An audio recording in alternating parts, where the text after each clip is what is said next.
Bismillahirrahmanirrahim. Assalamualaikum warahmatullahi wabarakatuh. Sampurasun. Yang terhormat kepada Bapak Kapolres Garut, yang saya hormati kepada pengurus ID Kota Garut, Pak ya, beserta Ibu, Kasasese, dan seluruh awak media yang saya cintai dan saya banggakan. Puji syukur hadirat Tuhan Yang Maha Esa bahwasanya pada hari ini kita bersama-sama berkumpul di Polres Garut, ya. Bersama saya Kabid Humas Polda Jabar, dan kami sampaikan kepada rekan-rekan media kenapa Kabid Humas hadir di sini untuk pelaksanaan rilis. Karena press conference yang dilakukan ini menyangkut masalah kasus yang menjadi atensi pimpinan, baik itu dari Kapolda Jabar, baik itu dari pemerintahan Jawa Barat maupun juga dari pemerintah pusat, dan menjadi perhatian publik saat ini terkait dengan kasus yang sama yang telah terjadi sebelumnya, yaitu kasus tidak pidana kekerasan seksual. Rekan-rekan sekalian, kepada awak media, bahwa kasus yang menjadi atensi ini adalah menyangkut masalah perempuan anak, di mana kasus yang menyangkut perempuan dan anak ini menjadi perhatian khusus bagi publik, ya, karena di mana perempuan anak ini sangat rentan sekali terhadap kekerasan, ya, dan juga kekerasan psikologi maupun fisik. Ya, ini yang terjadi saat ini, sehingga menjadi suatu catatan penting bagi kita bahwa ini perlu diasistensi. Baik rekan-rekan sekalian, pada hari ini kami menyampaikan rilis berdasarkan laporan polisi nomor LPB 175 4 Romawi 2025 SPKT Polres Garut Polda Jawa Barat tanggal 15 April 2025 atas nama pelapor, ya, ini dari inisialnya AED, ya, dan TKP dari kejahatan kekerasan seksual ini di Jalan Mayor Samsu, Kecamatan Tarogong Kidul, Kabupaten Garut khususnya, dan tepatnya di dalam kamar kos si tersangka. Adapun modus operandi yang kami sampaikan di sini, bahwa tersangka MSF usia 33 tahun adalah dokter kandungan pada klinik Karya Harsa yang beralamat di Jalan Ahmad Yani, Garut. Jadi bersangkutan ini memiliki izin, ya, di beberapa rumah sakit yang ada di Garut. Tetapi yang di sini merupakan salah satu izin di klinik tertentu.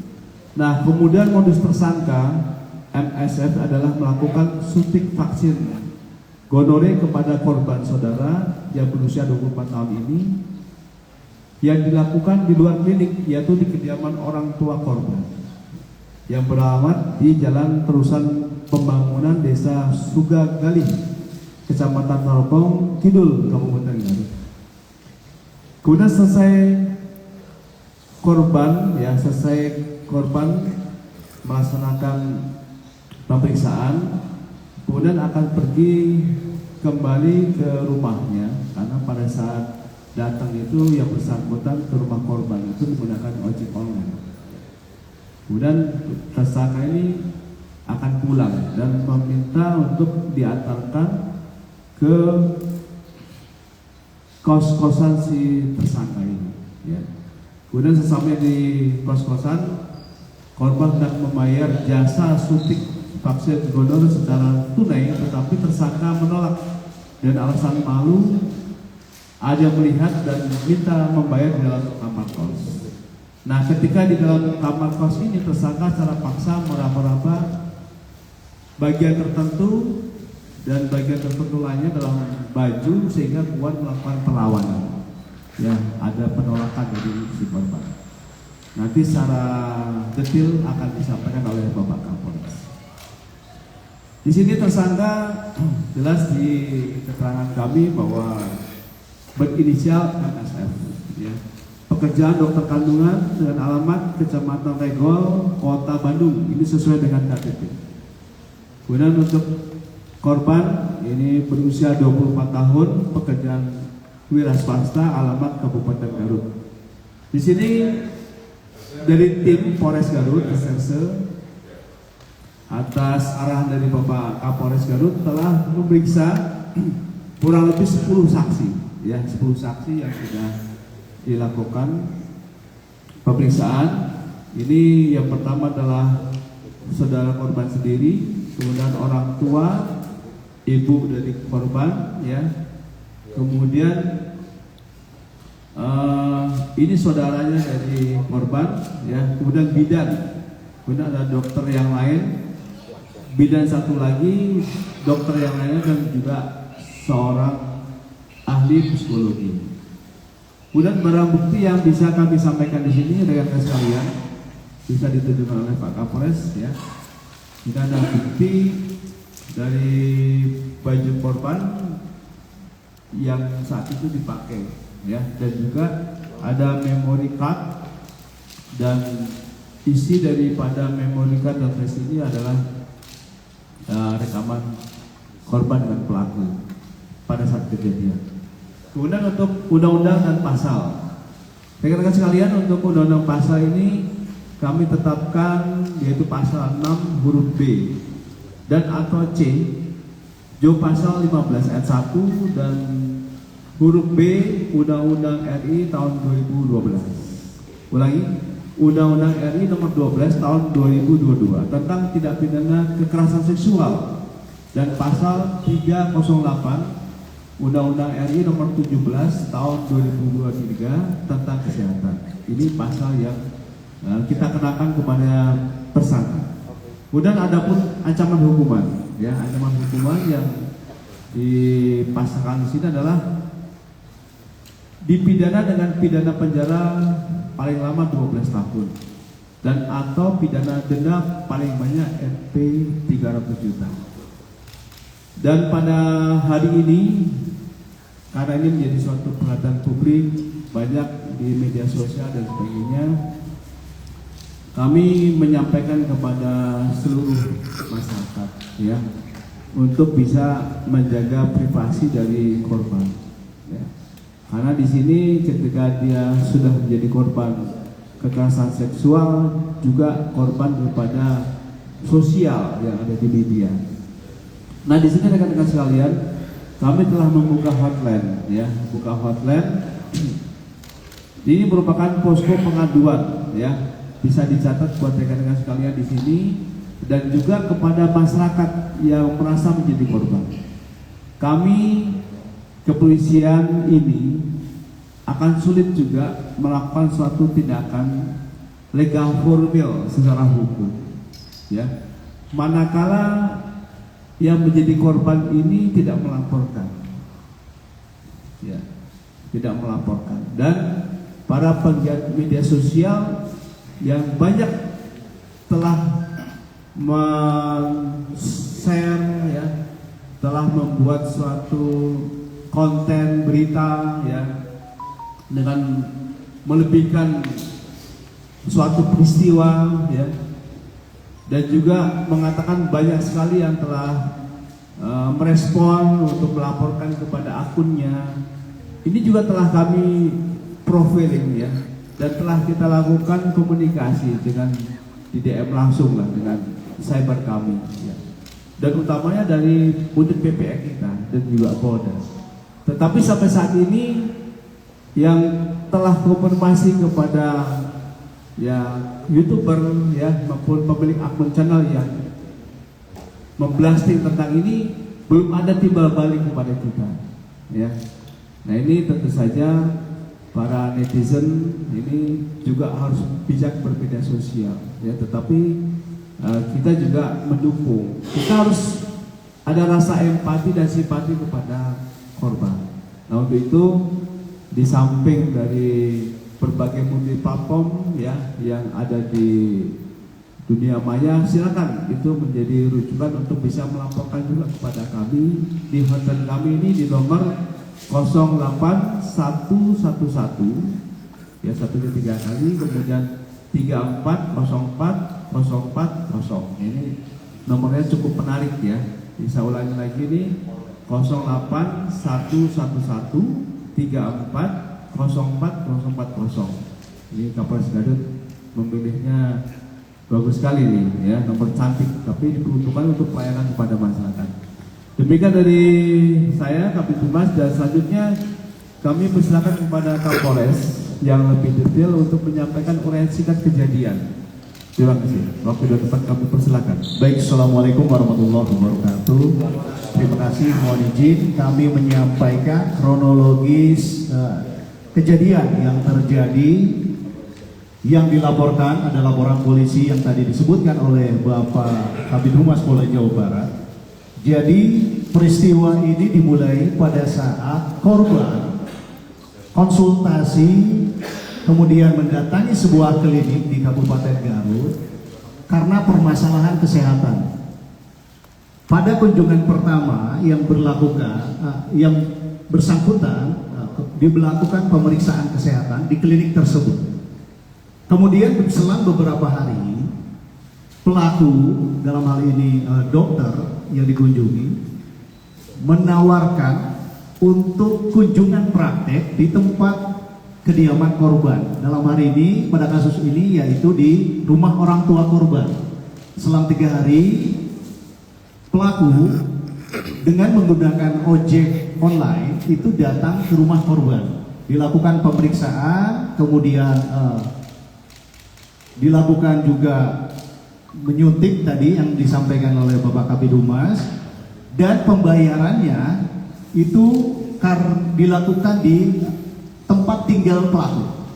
Karena tadi pelaku datang menggunakan kendaraan ojek online, pelaku menyampaikan bahwa minta diantarkan pulang kepada korban. Akhirnya dengan kendaraan roda 2 korban, karena rumah korban dari rumah orang tua pelaku ini satu arah, pelaku minta diantarkan ke tempat kos-kosannya. Sampai dengan di rumah kos-kosan, di rumah pelaku, korban kemudian membayar biaya kesehatan tadi sekitar 6 juta. Namun pelaku menyampaikan jangan di depan rumah karena nanti dilihat orang. Kemudian pelaku menawarkan untuk pembayaran itu dilakukan di dalam rumah. Ketika terjadi di dalam rumah, pelaku mengunci pintu, kemudian mendekati korban, mencium leher dan sebagainya. Di sini korban berusaha menolak, kemudian korban juga mengancam akan melaporkan malam ini juga. Pelaku tetap melakukan perbuatannya sampai akhirnya si korban berusaha melawan dan menendang. Akhirnya pelaku keluar dan pergi. Sampai dengan hari ini memang laporan polisi yang kami terima itu baru 1. Seperti yang disampaikan oleh Bapak Kabid Humas Polda Jawa Barat, banyak korban diindikasikan, namun yang membuat laporan secara tertulis baru 1. Ada 1 lagi korban, namun yang bersangkutan masih belum bersedia untuk dibuatkan laporan polisi, jadi masih berupa pemeriksaan saksi. Mungkin itu saja yang dapat saya sampaikan. Selanjutnya secara teknis juga nanti dari ID Kabupaten Garut nanti akan menyampaikan. Itu waktu, kami persilakan.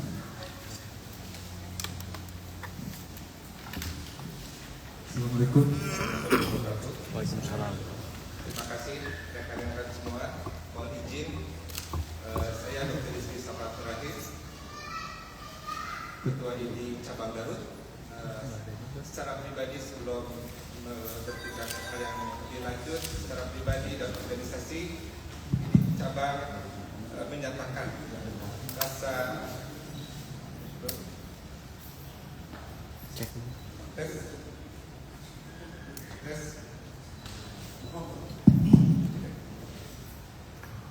ID Cabang Garut dan jajaran mengucapkan keprihatinan yang dalam dan dukungan moral terhadap para korban pelecehan seksual ini, serta mengutuk perbuatan tercela yang dilakukan oleh tersangka karena bertentangan dengan kemanusiaan dan mencoreng marwah organisasi profesi kedokteran Indonesia.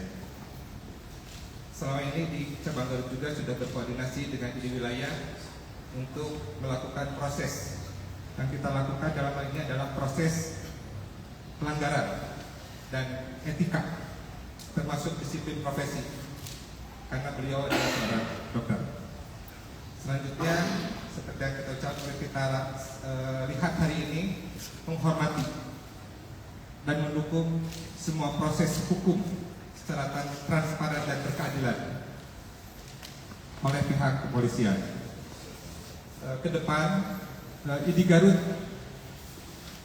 akan berkolaborasi dengan pemerintah daerah untuk menindaklanjuti hal-hal yang menjadi keluhan masyarakat. Bisa menghubungi hotline yang ada, kita berintegrasi bersama, tetapi secara organisasi semua keluhan, informasi dan pengaduan bisa kita sampaikan ke sekretariat di cabang Garut di Ruko A6 Jalan Suherman, Ruko Diamond Dreamland. Mungkin itu yang bisa saya sampaikan secara pribadi, dan organisasi mudah-mudahan ini menjadi pembelajaran yang baik buat kita semua. Terima kasih Pak Kapolres atas kesempatan yang disampaikan, yang diberikan kepada kami organisasi ini. Terima kasih. Assalamualaikum warahmatullahi wabarakatuh. Baik rekan-rekan sekalian, jadi rilis yang kami sampaikan secara singkat, jelas dan padat sudah kami sampaikan. Ya, kami berharap dari semua rekan-rekan media berilah kesempatan kepada kami pihak kepolisian Polres Garut untuk diberikan ruang waktu untuk menyidik secara profesional, ya, prosedural. Ya. Dan kita ketahui bahwa untuk kasus ini merupakan kasus yang sangat yang dimana korbannya mudah secara korban fisik maupun psikologis. Ya. Nah, di sini kami sampaikan pada rekan-rekan sekalian, kami tidak bisa menyidik apabila tidak ada laporan. Dan untuk perempuan dan anak ini, apabila tidak ada supporting ya dari pihak keluarga, utamanya si suami mungkin bagi yang sudah berkeluarga maupun keluarganya, tolong dihimbau privasi dari korban dan keluarga korban akan kita jaga, ya, sehingga tidak akan expose, ya. Kita juga tadi sudah gunakan inisial paling banyak dan juga usia saja nanti. Nah, dari sini rekan-rekan sekalian, tentu saja teman-teman media juga bisa menjaga privasi ini. Dan kesempatan ini yang baik kami berikan kepada beberapa media untuk bisa tanya jawab di momen ini. Silakan bagi rekan-rekan. Ya, 1, 2, 3. Ya, sebentar 3 dulu ya. Silakan nomor pertama dulu, Mbak. Video dari Kompas TV. Video dari Kompas TV. Pertanyaannya yang pertama, sudah berapa lama pelaku ini berpraktek sebagai dokter objin? Ya. Lalu selanjutnya untuk ID, apakah ada pencopotan gelar dokter atau secara organisasi yang sudah dilakukan? Selanjutnya ini kan kalau tindak kekerasan seksual itu kan deliknya bukan delik aduan, Pak. Tadi statement dari kepolisian adalah kalau tidak ada aduan, tidak bisa diusut. Itu bagaimana? Lalu selanjutnya ada beberapa bukti, diantaranya adalah CCTV. Yang itu sudah jelas begitu ya. Ada tindak kekerasan dugaan tindak asusila begitu ya. Apakah itu juga bisa menjadi bahan juga? Dan yang terakhir pertanyaannya adalah, apa keuntungannya bagi korban yang menjadi korban dari pelaku melapor ke kepolisian begitu? Apakah nanti bisa lebih dari 12 tahun mungkin hukumannya karena korbannya banyak, atau gimana? Atau malah mungkin yang menjadi pemikiran korban adalah dengan korban melapor ini ada privasi mungkin, rasa malu, bagaimana? Terima kasih. Baik, ada beberapa yang bisa kami jawab. Ya, betul bahwa kita tetap responsif terhadap apa yang menjadi viral di media sosial. Ya. Jadi di sini responsif ini apa yang menjadi viral ini, dan juga apabila ada informasi awal belum jadi LP pun kita sudah responsif. Di situ perbedaannya. Tapi proses legal kan kita butuh. arus hukum yang jelas ya. Nah, jadi di sini maksudnya proses hukum ini Pak, dalam arti ada secara lisan maupun tertulis ini akan kita respon dengan baik. Ini bukan klarifikasi seperti itu ya. Jadi intinya ketika ada kejadian kita akan responsif. Ya. Kemudian yang berikutnya tadi terkait dengan masa kerja si dokter ini ada di Garut ya. Informasi yang kita dapatkan itu sejak tahun 2024 memang. Ya. Dan kejadian ini juga yang bersangkutan sudah tidak bekerja di wilayah Garut lagi karena izin prakteknya sudah habis. Ya. Nanti PD bisa menyampaikan. Sementara itu saja yang bisa kami sampaikan. Ya. Jadi responsif kami terhadap beberapa laporan secara lisan maupun juga ada media sosial kita tidak lanjuti. Sehingga tadi Pak Kapolres kemarin sudah membentuk suatu PSU ya, yang untuk mencari dan menyampaikan. Dan khusus untuk yang di media sosial tadi itu yang viral tadi, saat ini masih kita telusuri untuk si korbannya, ya. Nah, tapi untuk tersangka sudah kita amankan. Jadi kita dengan adanya viral tadi itu memudahkan kita untuk melakukan juga penyelidikan tadi. Ya, baik. Ini saja dari ini mungkin kami persilakan. Baik, terima kasih. Yang bersangkutan ini masuk ke Kabupaten Garut mulai 2023. Jadi saat datang bertemu dengan ketua ID, meminta surat izin praktek, berbicara karena satu institusi dikeluarkan keterangan praktek di klinik yang bersangkutan mulai 2023. Surat izin praktek itu sebetulnya berlaku sampai 5 tahun ke depan. Sampai saat ini tidak mengetahui apakah masih melakukan profesi kedokterannya secara aktif atau tidak, secara pribadi. Ya, kalau SIP masih berlaku.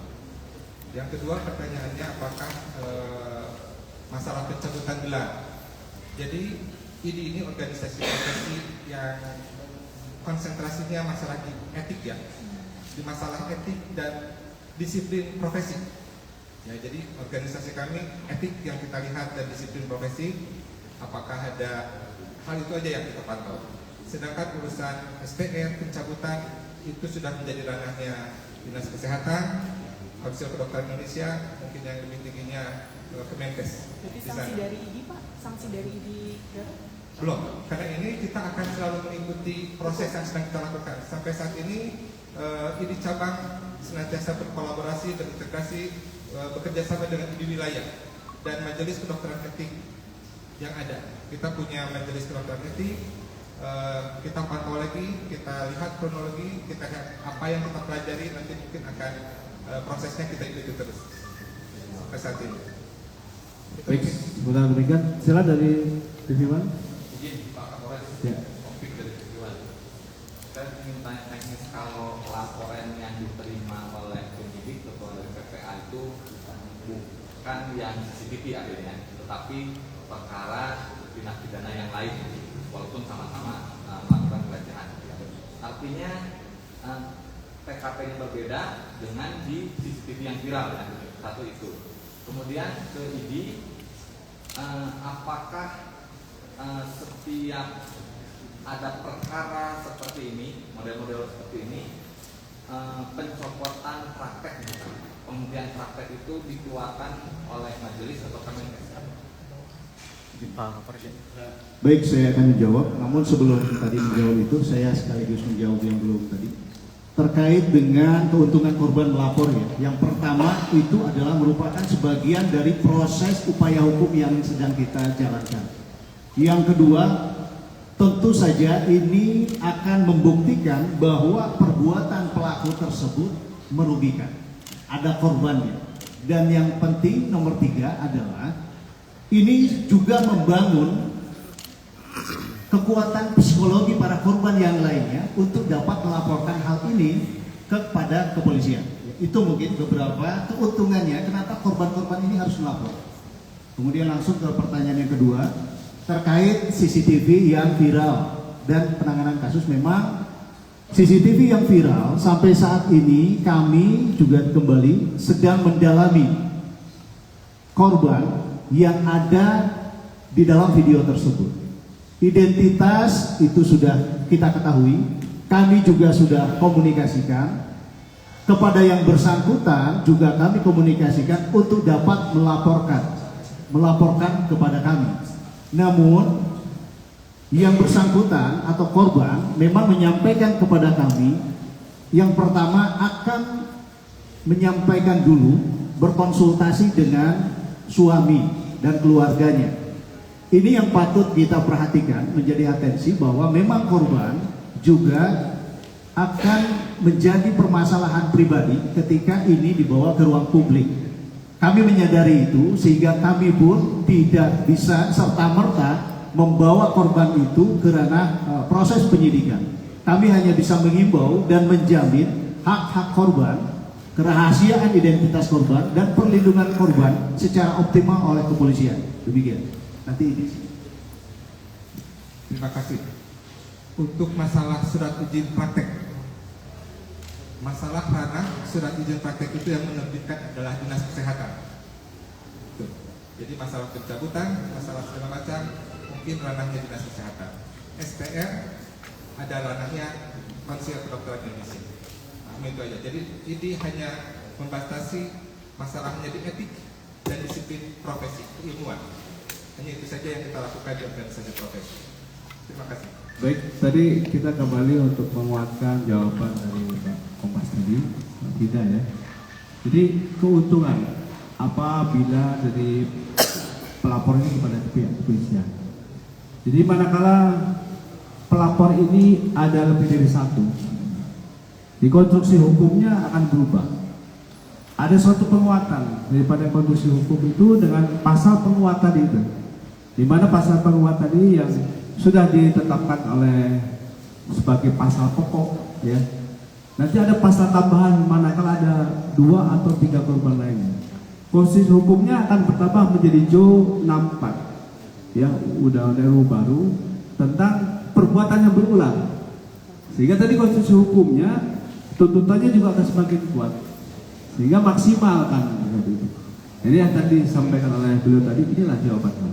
Baik, ini pertanyaan 2 sudah kami jawab. Silakan kepada rekan dari mana, silakan. Saya Igo dari Kumparan, Pak. Mau nanya fokusnya ini. Yang pertama, ini kan dokter tersangka ini sudah cukup lama di Garut.